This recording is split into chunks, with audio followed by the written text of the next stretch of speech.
anak-anak, bagaimana kabarnya? Baik-baik aja kan? Alhamdulillah, semoga tetap dalam keadaan baik-baik saja.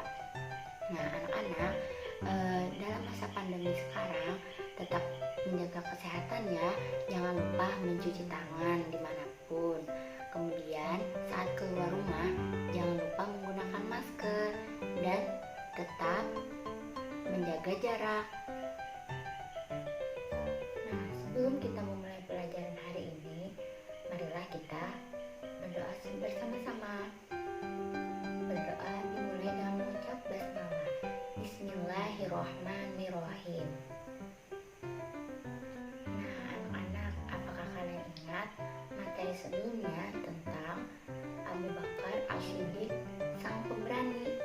Nah, hari ini Ibu akan membahas tentang Khalifah Umar bin Khattab, sang pemberani. Nah, materi selanjutnya Ibu akan membahas tentang Khalifah Umar bin Khattab. Khalifah Umar bin Khattab lahir di kota Mekah pada tahun 583 Masehi. Ayahnya bernama Khattab bin Nufal bin Abdul Uzza bin Rabbah bin Adi bin Ka'ab, dan ibunya bernama Hantamah binti Hashim bin Mughirah bin Abdullah bin Umar bin Khattab Makhzum. Nah, pada silsilah Umar bin Khattab ini bertemu kepada silsilah Rasulullah SAW, bertemu pada silsilah Ka'ab. Umar bin Khattab dijuluki Al-Faruq, yang artinya pembeda kebatilan atau kebenaran. Nah, Khalifah Umar bin Khattab termasuk orang yang didoakan Nabi Muhammad SAW agar memeluk Islam dengan bertujuan untuk memperkuat dakwah Islam. Nah, ternyata Allah Subhanahu wa Ta'ala mengabulkan doa Nabi Muhammad SAW. Sebelum Umar bin Khattab masuk Islam, beliau itu orang yang sangat menentang dengan dakwah Rasulullah SAW. Khalifah Umar ini sangat bersikap keras kepada pengikut Rasulullah SAW, termasuk kepada adiknya sendiri. Nah, ketika beliau sudah masuk Islam, hampir semua orang tidak ada yang percaya bahwa Khalifah Umar sudah masuk Islam. Kenapa? Karena sikapnya yang begitu keras dan menentang kepada ajaran Nabi Muhammad SAW. Beliau ketika masuk Islam, beliau menjadi pembela Nabi Muhammad SAW. Nah, ketika Abu Bakar As-Siddiq sakit, beliau ditunjuk sebagai calon khalifah untuk menggantikan Abu Bakar As-Siddiq.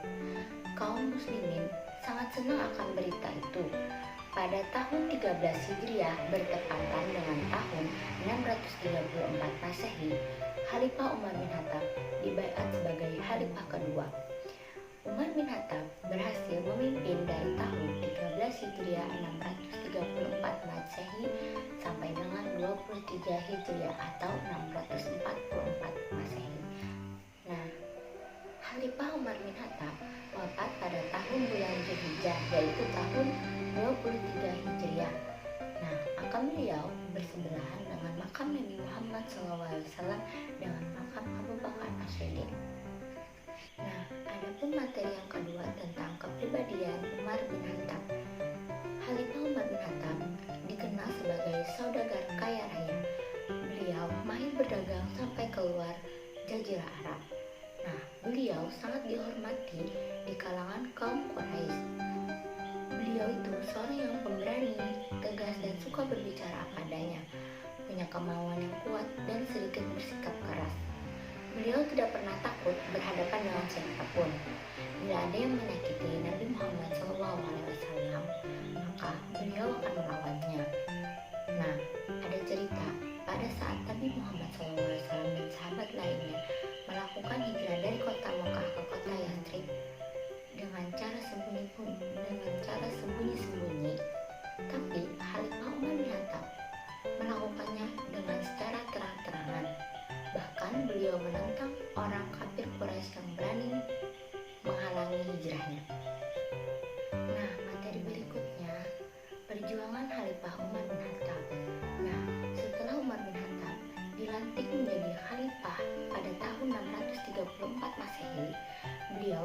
mengambil kebijakan untuk memajukan pemerintahan Islam di Madinah.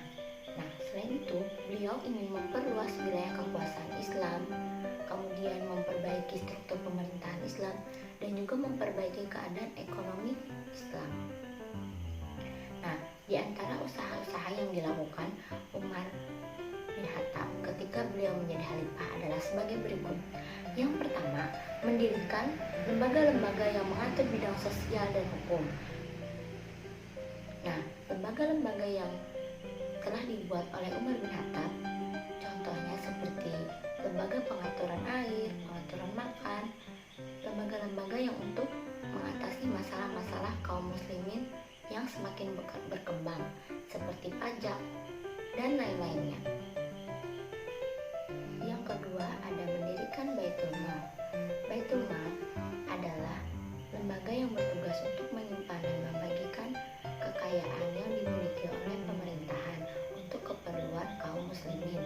Kekayaan tersebut bersumber dari sedekah-sedekah, dana pajak, rampasan perang, infak, dan lain sebagainya. Nah, kemudian jika dana tersebut sudah terkumpul, maka bisa dibagikan untuk keperluan kaum muslimin seperti fakir miskin dan gaji tentara. Yang ketiga adalah menetapkan tahun Hijriah. Nah, anak-anak, ada yang tahu bulan-bulan Hijriah itu ada berapa? Ya, ada 12. Coba sebutkan, yaitu Muharram, Safar, Rabiul Awal, Rabiul Akhir, Jumadil Awal, Jumadil Akhir, Rajab, Sya'ban, Ramadan, Syawal, Zulqa'dah, Dzulhijjah. Nah, peristiwa hijrahnya Nabi dan para pengikutnya itu adalah peristiwa yang sangat penting.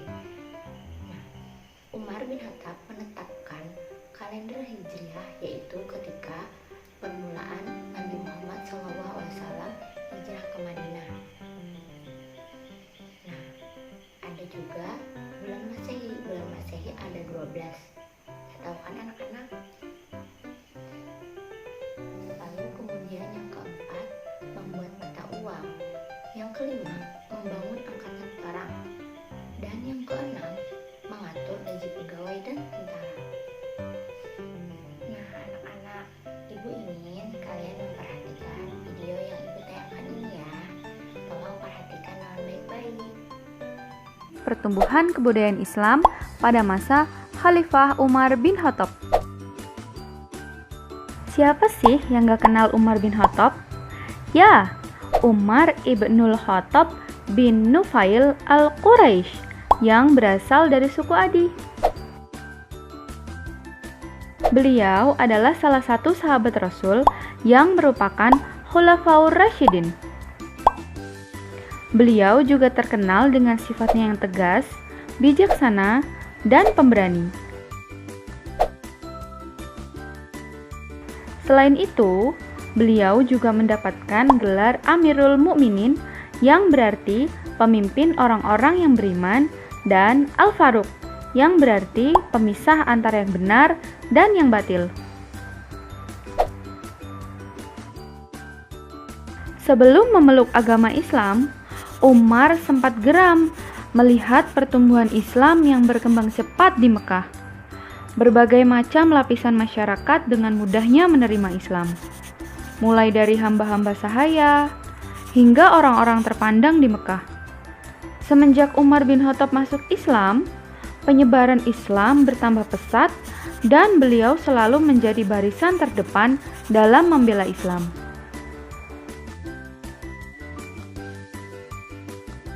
Adapun beberapa kebijakan Umar selama menjadi khalifah adalah: pertama, dalam bermusyawarah, beliau tidak pernah memposisikan dirinya sebagai penguasa. Yang kedua, semua kekayaan negara dipergunakan untuk melayani rakyat. Ketiga, Umar menjunjung tinggi kebebasan. Keempat, membentuk departemen pemerintahan atau diwan. Kelima, wilayah negara dibagi menjadi 8 provinsi, yaitu Makkah, Madinah, Syriah, Jazirah, Basrah, Kufah, Palestina, dan Mesir. Keenam, mengelola keuangan, dan didirikan Baitul Mal.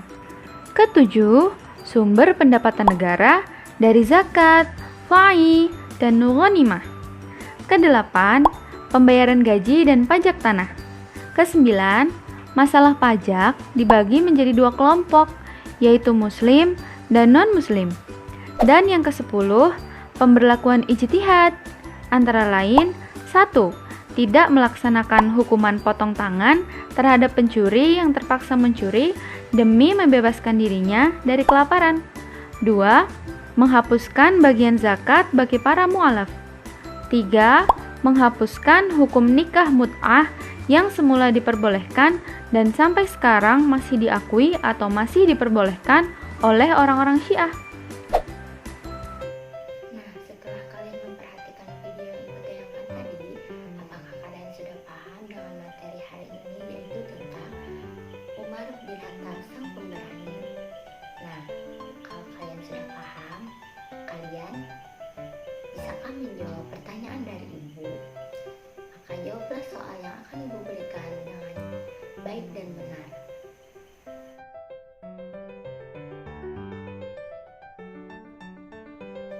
Nah, kalau kalian sudah menjawab pertanyaan ibu dengan baik dan benar, maka kita akhiri pembelajaran kita sampai di sini saja.